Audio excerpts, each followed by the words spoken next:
As the conflict between Israel and Iran continues to escalate, with Israel maintaining air superiority over Iran and Iran countering with ballistic missile attacks on both military and civilian targets across Israel, the main question has been whether or not the United States will enter the fight beyond providing tanker support and point missile defense.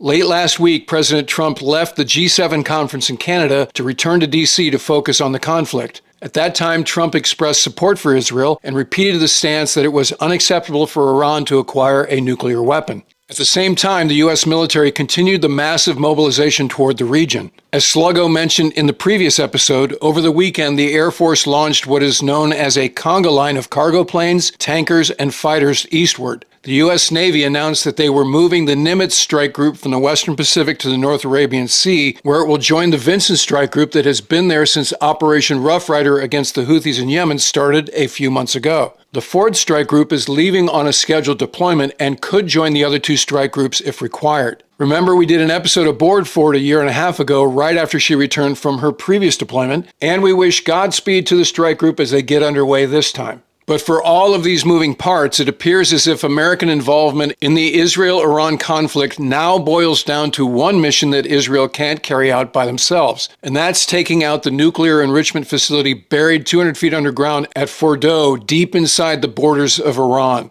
That mission calls for the B-2 Spirit stealth bomber armed with the GBU-57 Massive Ordnance Penetrator. This wouldn't be the first use of this capability in recent history. Channel subscribers might remember that the B-2 armed with the MOP was employed against a Houthi underground weapons storage bunker during the Biden administration last October. Here's an excerpt from the episode we did at that time that gives some background about the GBU-57 and the B-2 stealth bomber.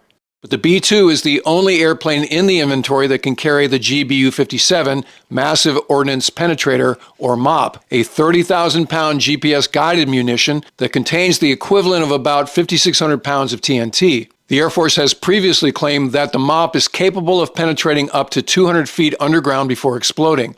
The GBU-57 was developed by Boeing specifically for the B-2 following the invasion of Iraq in 2003, when the U.S. military battle damage assessment revealed that their bunker busters were not effectively penetrating many Iraqi fortifications. But the massive bomb wasn't ready for operational use until 2011, when the Air Force took delivery of 20 of them at an approximate cost of $3.5 million each, including the associated support equipment. The MOP has proved to be an effective weapon, only hampered by the fact it doesn't fuse until it stops moving, which can cause it to fly through the intended target in certain cases.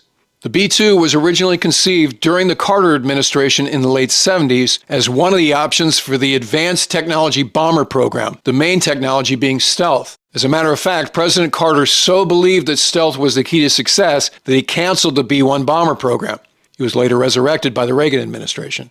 The B-2 was designed as a super-secret black program labeled Senior Ice and built in a converted Ford auto assembly plant near Los Angeles. The aircraft rollout happened at Palmdale in 1988, and the first public flight was at Edwards Air Force Base in 1989.